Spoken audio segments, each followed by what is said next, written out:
घर की बेटी दाल बराबर।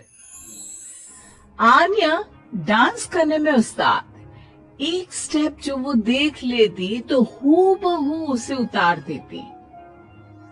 अरे आन्या बेटा, मेरी बेटी को भी डांस सिखा देना, उसका एनुअल प्रोग्राम है।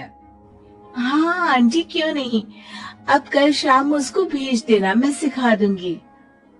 हाँ हाँ, नचनिया ही बन। आस पड़ोस के लोग तुझे इस्तेमाल कर रहे हैं। माँ, इस्तेमाल मेरा नहीं कला का हो रहा है। नाचना एक कला है, कला। आन्या हर बात में अच्छी थी, फिर चाहे वो अच्छा व्यवहार हो या फिर लोगों की मदद करना। वो हमेशा खुद के शौक को पूरा करने के लिए व्यस्त रहती। लेकिन घर वालों को तो उसका ये काम सिर्फ समय की बर्बादी लगता है। कहाँ है आन्या? उसको बोलो कि आज शाम को खाना वही बनाएगी। सपना देख लो कि तुम्हारी बेटी घर का खाना बनाएगी। अरे आसपास के लोगों का काम करने से उसे फुर्सत मिले तब तो कहीं जाकर वो हमारे घर का काम करेगी ना। देखो ना, इकलौती बेटी ऊपर से गैर जिम्मेदार, अब करे तो क्या करे। तभी पड़ोस की पिंकी आ जाती है। अंकल आंटी, आन्या दीदी कहाँ है? वो क्या है ना, मेरा क्लास वर्क है, वो मुझे समझ में नहीं आ रहा, तो मम्मी ने कहा कि आन्या दीदी से पूछ लो। हाँ हाँ, क्यों नहीं, खुद का तो कोई काम है ही नहीं उसे। जाओ जाओ, सीढ़ी से ऊपर चली जाओ, वही कमरे में है आन्या। एक रोज शहर में डांस कंपटीशन वाले लोग आते हैं, जहां आन्या का डांस सबको पसंद आता है। क्या बात है, छोटे से शहर में इतना टैलेंट। बेटा, कौन सिखाता है आपको? कोई नहीं सर, वो क्या है ना, मैं टीवी देखकर सीख जाती हूँ। अरे वाह, और आपके मम्मी पापा कहाँ हैं? वो नहीं आए? नहीं, वो लोग नहीं आए हैं। आन्या कंपटीशन जीत जाती है और घर में टीवी वाले आन्या का इंटरव्यू लेने आते हैं। अरे क्या है, कहाँ घुसे जा रहे हो, क्या हो गया? आप आन्या की माँ है ना? वो क्या है ना, आपकी बेटी ने डांस का कंपटीशन जीता है। हमारे शहर के लिए ये गर्व की बात है, तो हम लोग उनका इंटरव्यू लेने आए हैं। ओहो, बड़ा तीर मारा हो जैसे। अरे उसे आता ही क्या है डांस के सिवा, कुछ और करती तो शायद गर्व होता। तभी वहां आन्या आ जाती है और पत्रकारों को इंटरव्यू देती है। उसी रोज पिता के ऑफिस में। देखो तो, आजकल के बच्चे कितने स्मार्ट है। धन्य है ऐसे बच्चों के माता पिता को। और किस्मत वाले होते हैं ऐसे माता पिता, वरना मेरी बेटी तो किसी काम की नहीं, सारा दिन बस नाच गाने में ही दिमाग लगाती रहती है। अरे वो बच्ची हमारे शहर की ही है, कितना नाम कमा रही है डांस में, हम तो उसकी बात कर रहे हैं। अच्छा, कोई डांस में भी नाम कमा सकता है? अरे दे देना भाई पेपर की कटिंग, दिखाऊंगा आन्या को भी मैं। क्या नाम बताया? आन्या? यही तो नाम है मेरी बेटी का, आन्या शर्मा। बड़े उम्मीद से रखा था कि कुछ अच्छा नाम कमाएगी, लेकिन नहीं। आजकल के बच्चों को माँ पापा की इमोशन की कदर है क्या? अरे ये देखिए, इस बच्ची का नाम भी आन्या शर्मा ही है, जो पूरे शहर का नाम रोशन कर रही है। पिता अखबार देखते हैं तो सामने बेटी की ही फोटो रहती है। लेकिन ये क्या, जिस फोटो को देखकर हर कोई गर्व कर रहा था, पिता को उस पे कुछ भी खास दिखाई नहीं देता। हमारी ही औलाद है ये, पता नहीं कब कहाँ जाकर नाम लिखवाती है, मुझे तो पता भी नहीं है। अरे शर्मा जी, जरा मिलवा दीजिए ना अपनी बच्ची से। मैं अपनी बेटी को भी ऐसा ही बनाना चाहती हूँ। मेरी बेटी को कुछ टिप्स दे देगी करियर को लेकर।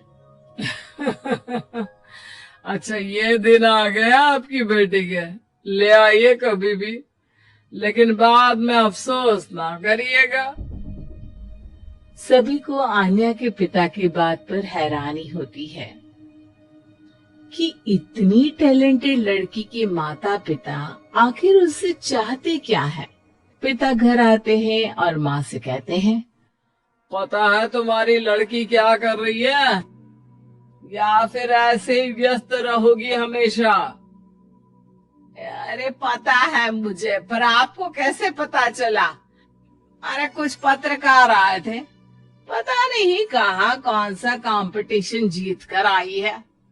नजर रखा करो उस पर। तभी वहाँ पड़ोसन आ जाती है, जो पति पत्नी दोनों ही डॉक्टर होते हैं। नमस्ते भाभी, बधाई हो आपको आन्या की कामयाबी की। भाई भगवान बेटी दे तो ऐसी। कहाँ है वो?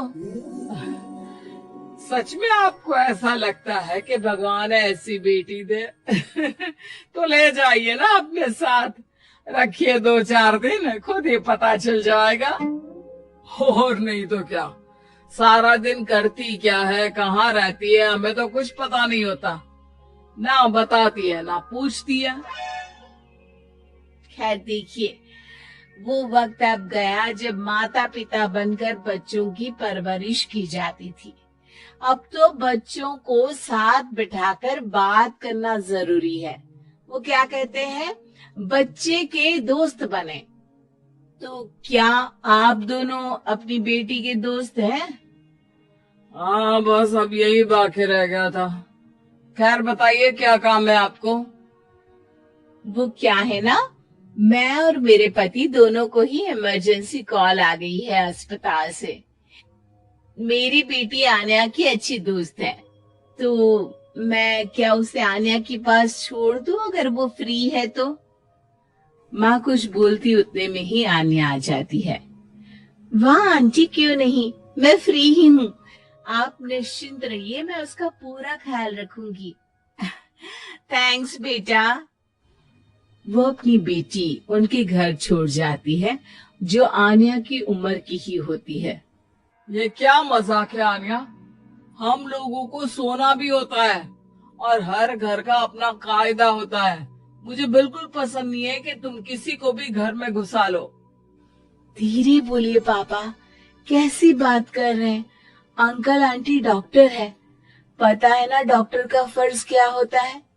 अगर वो किसी की जिंदगी बचा रहे हैं तो क्या हमारा फर्ज नहीं बनता कि हम भी उनकी किसी न किसी तरह से मदद करें? आपको तो पता है घर पर अकेले रहना कितना अनसेफ है। हाँ, तो दुनिया को सेफ करने का जिम्मा तू नहीं ले रखा है? अरे बहुत महंगे अस्पताल के डॉक्टर हैं वो लोग, खूब पैसा मिलता होगा, लेकिन ये नहीं कि मेड रख ले। क्या कहती आन्या, कैसे माँ पिता को समझाती कि किसी की मदद करना कोई बुरी बात नहीं है। खैर कुछ महीनों बाद आधी रात को माँ जोर जोर से चिल्लाकर आन्या के कमरे में जाती है। बेटा, बेटा आन्या, पापा के सीने में दर्द हो रहा है, बेटा कुछ कर। हाँ माँ, मैं डॉक्टर को फोन करती हूँ। आन्या डॉक्टर को फोन करती है, लेकिन माँ डॉक्टर को तो आने में काफी वक्त लग जाएगा। मैं पिंकी के पापा को बुला लाऊं? अरे वो नहीं आएंगे बेटा, वो लोग बहुत बड़े डॉक्टर हैं और हम लोगों के पास इतने पैसे भी नहीं है। माँ, मैंने डांस कंपटीशन में जो पैसे जीते थे वो है मेरे पास, आप चिंता न करें, बस पापा का इलाज करवा ले। आन्या के कहने पर वो बड़े डॉक्टर न सिर्फ आन्या के पापा का इलाज करते हैं, बल्कि उन्हें ठीक करके घर भी ले आते हैं। आज मैं सिर्फ अपनी बेटी की वजह से बच गया। भगवान सबको ऐसी बेटी दे।